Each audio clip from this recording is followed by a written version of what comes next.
Hi there, it's Abhijit. In this video, I'm going to show how you can build this 7-inch long-range drone. Before getting into the build process, let's have a look how it's flying.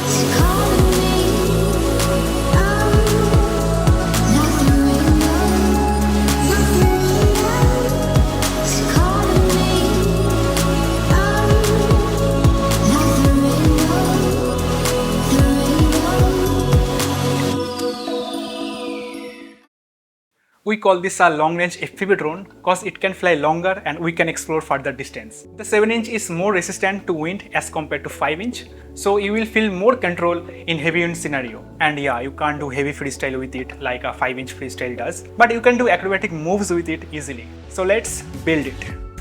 First, we need a frame. At this time, I am using this Foxeer Mega 7 frame. As you know, frames come separated, you have to assemble it.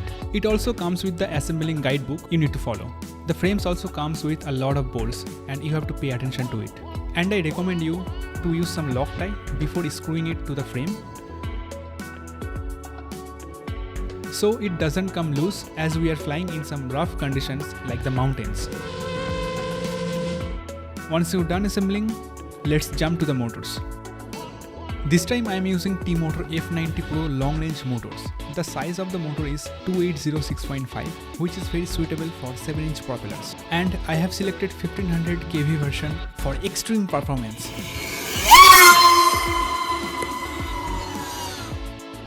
The motors also come with some braided cable, which is to protect the motor wires, and it gives a really nice and premium look.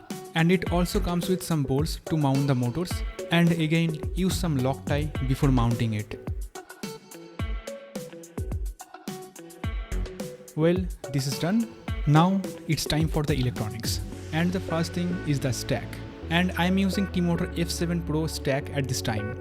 It includes the F55A 4-in-1 ESC. This is one of the most robust ESC available in the market. And also include F722 flight controller. Basically, flight controller is the brain of the drone. Every electronics are connected to it.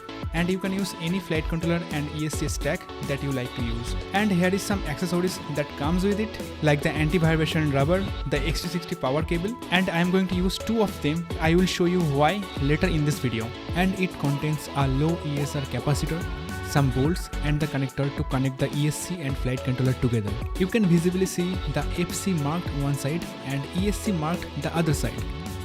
The ESC side will connect with the ESC and the FC side will connect with the flight controller. Make sure you double check the alignment according to the sign like power and signal inputs, or you may damage the flight controller. Let's mount this ESC and cut the extra length of the motor wires. We should strip the wires and tin it by soldering iron, and also solder the XT60 power cable. And I'm using 2 of them just to use 2 batteries together in parallel connection. But it is not necessary. Most of the time I just used 1 battery to fly this quad. So let's solder it, and I set the soldering iron temperature to 450 degrees Celsius. And believe me, a good quality soldering iron is really needed for this kind of soldering joints. Make sure the joints are clean and it looks really nice. Let's solder the capacitor also to the ESC power leads, and I used some heatsink tube to the capacitor pin to prevent any kind of short circuit.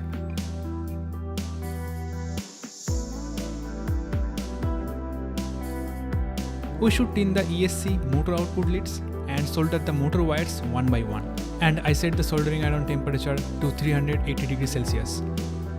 Okay, so I am going to test the ESC by plugging the battery.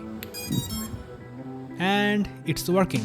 I'm going to use 6-cell LiPo battery to powering the drone, and I generally use 13 to 1700 mAh batteries, and I use 2 batteries together if I need to fly longer. So at this point everything is very straightforward. I just soldered the motor wires with the ESC and I just connect the X260 power cable with the ESC power lead.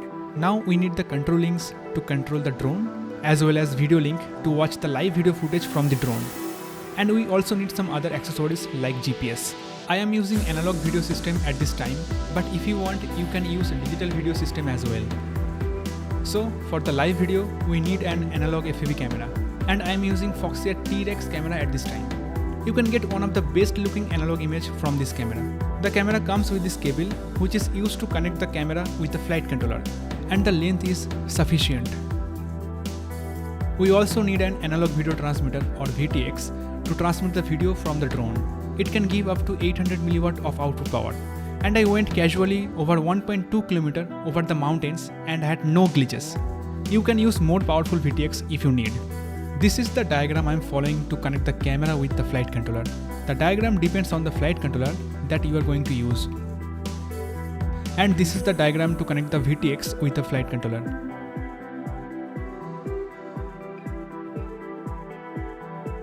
We also need an analog FPV goggles to watch the live video footage from the drone. And I am using Skyzone 04L FPV goggles. Skyzone make really high quality analog goggles. It's totally recommended. Doesn't matter you're using analog or digital FPV system, you have to use very high quality antennas so you can get very strong video signal. This is for long range, so you have to pay attention to both video and control link. I am using one directional antenna to focus in front and one omnidirectional antenna to cover 360-degree signal. Let's talk about the control link. And this is the Frsky Taranis X90 Plus SE transmitter and I am also using Crossfire as a control link to get the best signal possible. And also using Crossfire nano receiver to receive the signal. Here is the antenna for it. Now I am going to connect this receiver with this flight controller by following this diagram.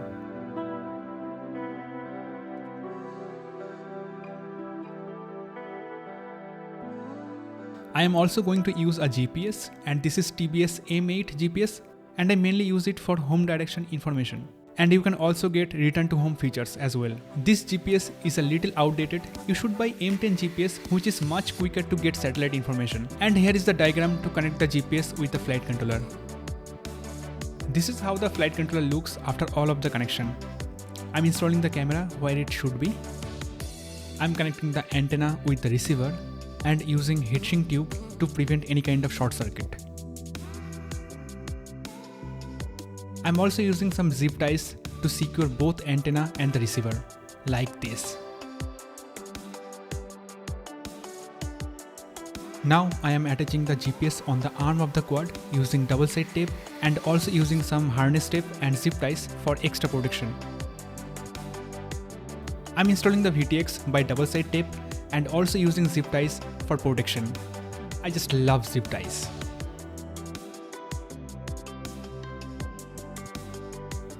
I'm using MMCX2 SMA pigtail to connect the antenna with the video transmitter. I'm placing it with this 3D printed antenna mount which comes with the frame and connecting it to the video transmitter.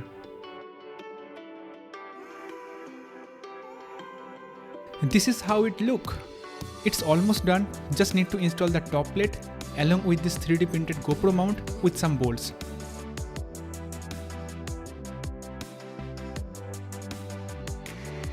At last we have to put the battery pad on the top plate. It helps to grip the battery in position. And here is the propellers. I am using Gemfan 7-inch tri-blade propellers at this time. I suggest you to try multiple designs from where you can choose the best for you. Let's tighten it up and here is the finished product.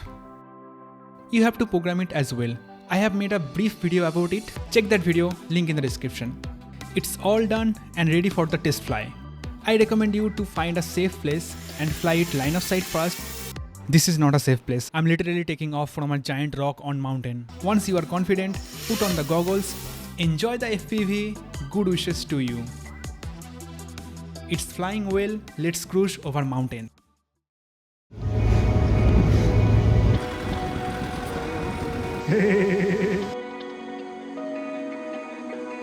আমি জুতো পড়তে পারছি না। We're running out of options.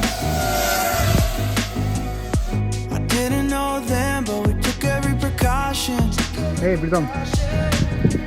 Now you're holding back. I can hear the pain underneath your breath. I can feel the shame running through your head. I just wanna stop it. I just wanna stop it. Where do you turn when you need someone? Where do you hide when you just can't run? Where do you go when you have no home? Good morning. What do you do when you're losing sleep? When real life doesn't beat your dreams. I just wanna know if you feel it too. Is it me and you? All alone in a crowded room.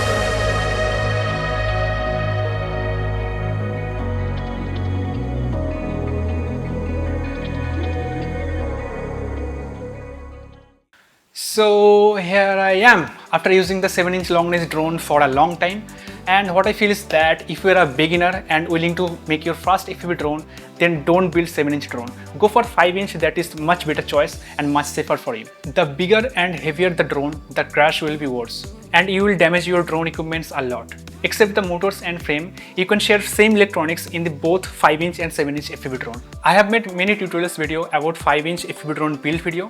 You can go through that, link in the description. If you like my content, then leave a like and don't forget to subscribe so you can watch more videos like this. Keep flying, happy flying. So we call this a 7-inch long range drone. Drone.